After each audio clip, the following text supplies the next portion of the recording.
আর তিনটা জিনিস, দুইটা তিনটা জিনিস বলবো।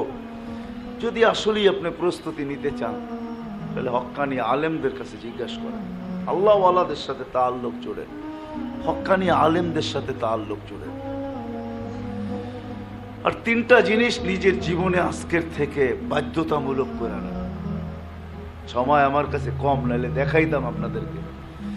কিছু জিনিস ভিতর থেকে বাহির করতে হবে, কিছু জিনিস ভিতরে ঢুকাইতে হবে। একটারে আরবিতে তাখলিয়া বলে, খালি করা, আরটা হলো তাহলিয়া মানে হুলুল, ভিতরে ঢুকাইতে হবে। ওটা খোলার সময় আমার কাছে নাই, কি বাহির করতে হবে, কি ঢুকাইতে হবে। কমসে কম এতটুক করি আজকের থেকে সবাই, তিনটা জিনিসকে লাজেমি বানায় আনি।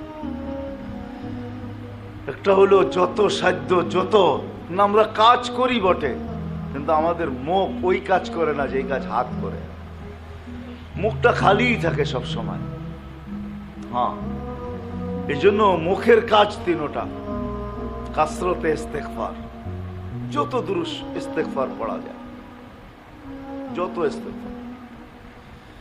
আল্লাহ ওয়ালারা এটার হদ বলছেন কমসে কম 1000 বার, কমসে কম 1000 বার, কমসে কম 1000 বার কাসরতে ইস্তেগফার। শুধু আস্তাগফিরুল্লাহ বললেও চলবে, আস্তাগফিরুল্লাহ।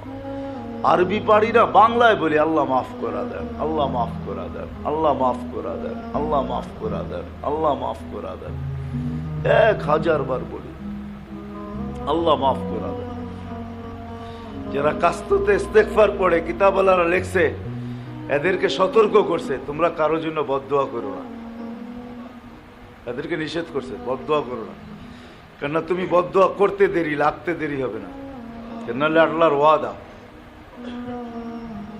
কেননা কাসরতে ইস্তেগফার আল্লাহ হাত উঠাবে আর এটা ফিরত আসবে, এটা হয় না, আল্লাহর ওয়াদা হবে না। দোয়া কবুল। আরেকটা বড় ফায়দা হইল, কাসরতে ইস্তেগফার ওয়ালাকে আল্লাহ কখনো ক্লান্ত করবে না, দুনিয়ার ব্যাপারে ক্লান্ত করবে না, ক্লান্ত করবে না। কাসরতে ইস্তেগফার মনে থাকবে। দ্বিতীয় হইল বেশির থেকে বেশি কলেমা, মাঝে মাঝে শুধু লা ইলাহা ইল্লাল্লাহ, মাঝে মাঝে মুহাম্মাদুর রাসূলুল্লাহ সাল্লাল্লাহু আলাইহি ওয়াসাল্লাম। 100 বারে একবার বললেও চলবে। এটা বেশি বেশি কলেমা, হ্যাঁ বেশি বেশি কলেমা। আর তৃতীয় হলো বেশি বেশি দুরূদ, আল্লাহুম্মা সাল্লি আলা মুহাম্মদ, এতটুকুই পড়ে। ওয়া আলিহি ওয়া বারাকা ওয়া সাল্লাম পড়তে পারলে আরো ভালো। দুরূদ পড়েন, বেশি বেশি দুরূদ, বেশি বেশি দুরূদ পড়ি।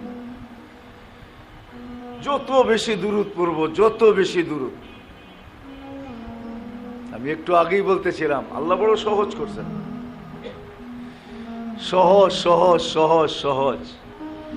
সহজ না করলে আল্লাহ আমাদের দিলের জ্বালা বুঝাইতেন না। আপনার একটা উদাহরণ দিয়া বুঝাই, কি সবাই কি হজ উমরার সামর্থ্য রাখে? হ্যাঁ, দিলে জ্বালা আছে না নাই? হ্যাঁ, জ্বালা বোঝেন কি? মক্কা মদিনা যাওয়ার জ্বালা, ঠিক না? হজ উমরার জ্বালা আছে না ভিতরে, কিন্তু মাল তো নাই। হ্যাঁ, কি এই জন্য কবি বানাই ফেলছেন কবিতা, আল্লাহ বাংলাদেশে গরিব কেন বানাইলা, মক্কা মদিনা দূর কেন করলা। যদি এটা উর্দুতে আর কি, আমি বাংলা তর্জমা করলাম, ইয়া ইলাহি মুঝে গরিব করনা क्यों है, বাংলা সে মুলকে মদিনা দূর করনা क्यों है। অভিযোগ করতেছে আল্লাহ আমারে গরিব কেন বানাইলা। গরিব না বানাইতা, মক্কা মদিনা কাছে কইরা দিতা তো পায়ে হেঁটা যেতাম। এটা তো বানাইছ, রাখছো বহুত দূরে, এটা কেন করলা?